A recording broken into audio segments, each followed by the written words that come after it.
Bienvenidos a La Voz del 21. Hoy es el Día Mundial del Riñón y más de 3 millones de personas padecen de enfermedades renales crónicas según los datos del Ministerio de Salud. Y para conversar de este importante tema nosotros estamos con Aníbal Salas, que es médico nefrólogo, y él está aquí para disipar todas nuestras dudas al respecto de este tema. Bienvenido al programa. Buenas tardes, Liz. Muchas gracias por la oportunidad. Sí, para empezar yo quisiera introducir al tema con algo que normalmente nosotros tenemos en la consulta diaria, ¿no? Es el desconocimiento de nuestra población sobre la problemática de los riñones, ¿no? Claro. Hoy en día estamos hablando de temas muy importantes de salud pública, como estos problemas virales del coronavirus, tenemos otros problemas como el dengue, tenemos problemas como los problemas de la dislipidemia, o sea, el colesterol, la obesidad, que llaman mucho la atención, o la tuberculosis. Pero voy a poner el ejemplo típico que yo veo en el consultorio, ¿no? Viene un paciente que te entrega una interconsulta y te dice: doctor, mi endocrinólogo, el cardiólogo me mandó donde usted, ¿no? Entonces hay un desconocimiento absoluto de cuál es la razón de la consulta. Y ahí es donde uno comienza a preguntarse y explicar por qué está el paciente ahí. Existen cerca de 2,5 millones a 3 millones de pacientes en el Perú. Es la estadística que se maneja del 2015 y 2017 respecto a la enfermedad renal, en diferentes estadios de enfermedad renal, desde muy leve hasta aquellos que están en programas de terapia reemplazo, que puede ser la diálisis, puede ser la hemodiálisis o puede ser el trasplante renal. Entonces, cuando nosotros hablamos de enfermedad renal, hablamos de un problema muy serio, porque hablamos de uno de los órganos más importantes que tiene el ser humano. Por eso es que yo también quiero que me aclare cuál es la función básica, porque no sabemos, ahí está nuestro riñón, pero ¿cuál es su función? Decimos, ¿cuál es la función? No solamente es cuando vamos a orinar y expulsamos líquido, ¿no? Ese líquido tiene un color, tiene un olor, y eso es ¿por qué? Porque a margen de cumplir la función de manejar los líquidos y expulsarlos aquellos que nos son en exceso, tiene una función de detoxificación. Por allí pasan todos los productos tóxicos, se eliminan por el riñón. Además tiene funciones metabólicas, tiene funciones endocrinológicas. Gracias al riñón podemos tener la hemoglobina bien, ahí también se fabrica un obrerito que se llama eritropoyetina, que permite la fabricación de glóbulos rojos, permite la correcta absorción del calcio. Entonces, tiene muchísimas funciones, nos quedaríamos hablando horas, porque también manejan los electrolitos como el calcio, el fósforo, el sodio, el potasio. Es muy importante para nuestra vida. Muy importante. Tanto así que este organito, que es muy pequeño, ambos riñones, cada minuto se llevan el 30% del volumen de sangre que tenemos. Wow. Entonces, realmente hablar de la enfermedad renal crónica es hablar de un problema de salud pública. La atención está rebasada en los centros de hemodiálisis. ¿Pero qué pasa? ¿Por qué ha aumentado los casos de problemas al riñón? ¿Por qué tenemos ese número alto? Hay dos cosas. Primero vamos a ponernos en la problemática mundial y ahí nos enfocamos en el Perú. Tenemos alrededor en Estados Unidos del 12% de la población con un grado de falla renal. Tenemos a la Comunidad Europea con un porcentaje entre 7 y 8%. Y tenemos a nuestro país más o menos entre la línea de ambos, 10%. ¿Ok? No tenemos estadísticas exactas porque no se han hecho estudios exactos en el país, pero la estimación del Ministerio de Salud es más o menos un 10%. Entonces, ¿por qué tenemos tan alto? Primero, porque ha aumentado la expectativa de vida, pero segundo, porque han aumentado otras enfermedades que son las causantes del daño renal. ¿Cuáles son esas enfermedades? Es lo que me va a preguntar Liz. Sí. La hipertensión, la diabetes, la obesidad, las enfermedades cardiovasculares, y no podemos dejar de lado las enfermedades inmunológicas como el lupus eritematoso sistémico, y también algo que siempre tiene la población y que comúnmente lo dice: los cálculos a los riñones y las infecciones urinarias terminan produciendo a la larga daño renal crónico. Que los cálculos a los riñones también es un tema bastante común, ¿no, doctor? También es común de consulta porque duele. Claro, porque si no también lo demás es asintomático. Por eso empezaba al inicio de la entrevista diciendo, ¿por qué van? Y es porque el paciente le encuentran una cifra de esto que hemos visto, factores bioquímicos que deben ser botados por el riñón, los encuentra elevados. Entonces lo envían donde el nefrólogo como consecuencia de un hallazgo bioquímico, un hallazgo en la sangre, pero no porque el paciente tenga alguna dolencia. Pero precisamente es necesario hacerlo porque así evitamos la progresión de la enfermedad renal. Si nosotros detectamos en estadios tempranos, vamos a lograr que el paciente no llegue a diálisis. o por lo menos si lo llega, llegue después de bastante tiempo y no tengamos... Las razones para no entrar en terapias de reemplazo renal son varias. Calidad de vida del paciente ante todo. Segundo, es en farmacoeconomía y en las cuestiones económicas es un problema. Es altamente costoso. Es costoso. Es muy esta costoso. enfermedad. Tanto La hemodiálisis, la peritoneal, la diálisis peritoneal y el trasplante renal son muy costosos en miles de millones de dólares por año. No solamente acá, en los países del primer mundo también. Y segundo, el paciente sale de la población económicamente activa y deja de otorgar ingresos a su familia. Entonces es un problema de salud pública real, evidente y que estamos viviendo y que muchas veces estamos de espaldas a él. Ahora sí, muchas de las enfermedades del riñón son asintomáticas. ¿Cómo es que nosotros podemos prevenir esta enfermedad? ¿Hay un chequeo preventivo anual? ¿Qué es lo que podemos hacer? Liz lo ha mencionado sin necesidad que yo lo diga. En verdad, la enfermedad renal crónica es aquella que se puede diagnosticar a través, cuando hay un factor de riesgo como los que hemos señalado. Claro, que es el grupo de riesgo, ¿no? Es el grupo de riesgo, es el grupo objetivo de riesgo. Existen las enfermedades primarias del riñón en el que el riñón solo se enferma, pero no son la mayoría. Hagamos un repaso del grupo de riesgo para los que están conectándose a la señal de Perú. Perfecto, son hipertensos, diabéticos, obesidad, aquellos que tienen una enfermedad inmunológica tipo lupus eritematoso sistémico y aquellos que tienen factores como infecciones urinarias o cálculos renales a repetición y de larga data, ¿no? Ese grupo de riesgo es el que tiene que estar, tiene que prevenir una enfermedad renal, tiene Correcto. que ir al médico a decir, mi riñón está bien, no está bien. Claro, porque también... Si yo no estoy en ese grupo, ¿no hay necesidad que yo haga una visita al médico de forma preventiva? Como también, la pregunta es muy válida, ¿no? Porque lo primero debería ser, me está mandando mi especialista en corazón, claro, en diabetes, me está mandando al nefrólogo, ¿puedo hacerlo yo por mi cuenta? Claro que puedo hacerlo por mi cuenta, ya una vez que tengo el diagnóstico, porque a veces olvidamos ese paso de mandarlo al nefrólogo, y es necesario. Y los chequeos, dependiendo del estadiaje, son cada año, o cada 6 meses, o cada trimestre. Si es un paciente que tiene un estadio 1 o 2, puede ir cada año a cada 6 meses, pero si es un estadio más avanzado, ya lo citamos trimestralmente o mensualmente, depende del estadio en que esté. Ahora, en los casos de los cálculos a los riñones, que es un tema relativamente común, frecuente, ¿por qué? ¿Cuáles son las causas?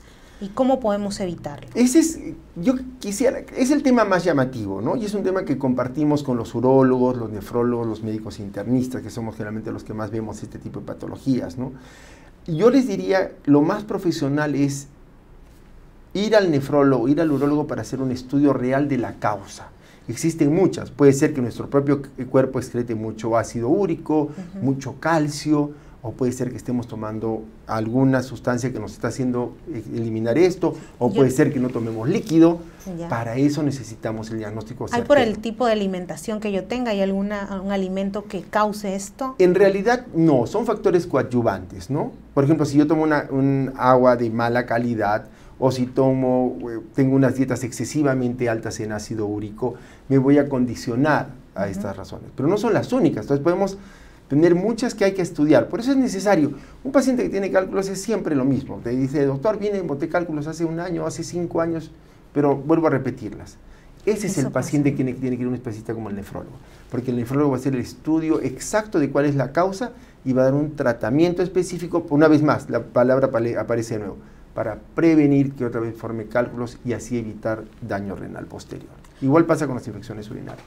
Ahora, para las personas que son diagnosticadas con la insuficiencia renal crónica, la gente puede decir, entonces me voy a morir, voy a necesitar trasplante de riñón. ¿Usted qué responde a estas Qué excelente palabras? La pregunta, porque esa pregunta yo espero que nos vean mucho en esta entrevista, porque eso que estás diciendo es algo que siempre me gusta señalar. Las personas llegan en pánico.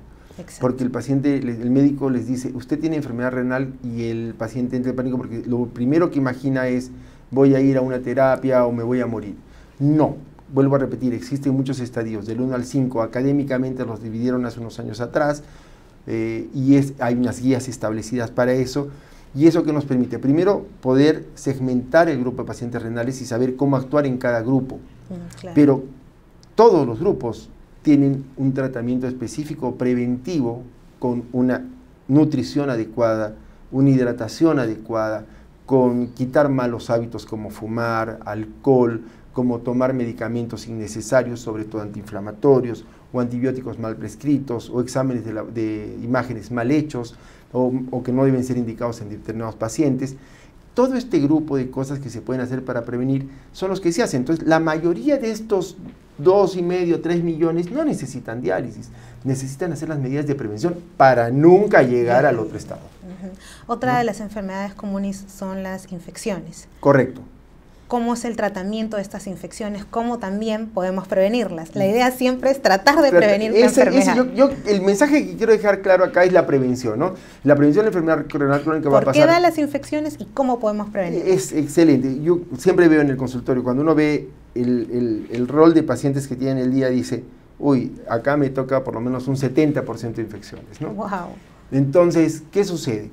Las infecciones urinarias generalmente son más en el grupo femenino que masculino, más en la edad reproductiva de la mujer, por varias razones, anatómicas de formación, ¿no? El aparato urogenital de la mujer es expuesto, entonces es más fácil de contaminarse, la edad, existen muchos factores, y también otros que se van añadiendo con la edad, ¿no? Entonces, ¿qué es lo que sucede? La mujer tiene más frecuente infección urinaria, y la infección urinaria a veces está maltratada. Entonces, le damos un periodo corto de tratamiento muy pequeño al paciente. 2, 3 días, el paciente se siente, o la paciente se siente muy bien y deja el tratamiento. Entonces, este bicho, esta bacteria, se adhiere, comienza a generar resistencia y vuelve a crecer. Entonces vuelve a ocasionar síntomas y comienza a dañar. Al comienzo comenzará con unos síntomas de infección urinaria baja, donde simplemente habrá un poco de ardor, dolor al orinar, pero luego con el tiempo esta infección urinaria, que se llama recurrente o recidivante según sea el caso, va subiendo, va haciéndose más profunda y más difícil de tratar. ¿Hay sangrado en la infección Cuando urinaria? hay una cistitis muy marcada o cuando hay una uretritis muy marcada puede haber, pero no es, digamos, el síntoma más claro, ¿no? Claro, el paciente cuando ya llega a ser la infección renal, el propio riñón es el que está tomado, los síntomas son muy abigarrados, muy molestos, fiebre alta, escalofríos, malestar general, puede haber náuseas, vómitos, diarrea, y es complicado, inclusive puede tener una hospitalización, inclusive en cuidados intensivos, puede tener un absceso renal, etcétera. Pero a lo que quiero llegar yo, el mensaje es, ¿cómo se previene todo esto? Primero, cuando ya se tiene la infección, hacer un tratamiento oportuno y por el tiempo necesario. Puede tomarse 2 o 3 semanas, depende de lo que el médico determine, pero no debe darse periodos cortos de tratamiento porque eso condiciona la resistencia y la recurrencia de la infección urinaria.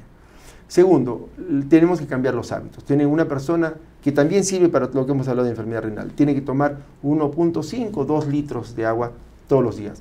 Y no me refiero de agua pura, como la que estamos tomando ahora, sino de líquidos en general. Pero el paciente tiene que ingerir 1.5 o 2 litros mandatorio diario, ¿no? Se recomienda mucho no usar material sintético en la ropa interior, sino algodón puro, ¿no? Entonces, estas medidas, el tener no usar durante los periodos largos, no solamente la ropa sintética, sino la ropa ajustada, que también condiciona presión. Ahora, ¿no? He escuchado un mito que no sé si está dentro de sus recomendaciones, pero hay mujeres que dicen que empeora cuando tienen relaciones sexuales. ¿Esto es cierto o no? Es cierto, pero no significa que vamos a poner en cuarentena esta situación. Es cierto que puede haber esto, ¿no? Que hay una relación directa de reinfección con la pareja. Hay que tener Entonces, eso se andaba llamando antiguamente, en lo que llamamos nosotros el estudio semiológico, se llamaba la infección de la luna de miel. ¿Por qué? Porque tenías relaciones y al día siguiente aparecías con la infección urinaria. Hoy en día se pueden tomar medidas preventivas, antibióticos postcoitales, donde se evita la infección posterior, ¿no? Y también es importante que se acuda, en el caso de la mujer, al ginecólogo, a la ginecóloga, para que pueda hacer el estudio de si no hay una infección vaginal adyacente a este problema, y también dar tratamiento a la pareja y hacer el estudio de la pareja. Entonces, cuando ya se tratan ambos, es cuando realmente nosotros podemos decir, ya se curó el círculo y pueden continuar con una vida sexual activa y normal. Entonces, no es un Satanás, sino es para tomar medidas conjuntas con la pareja. Doctor, ¿no? Muchísimas gracias por haber estado en La Voz del 21. Lo invito a que usted nos haga unas recomendaciones para mantener nuestro riñón totalmente sano. Sí, la idea es prevenir.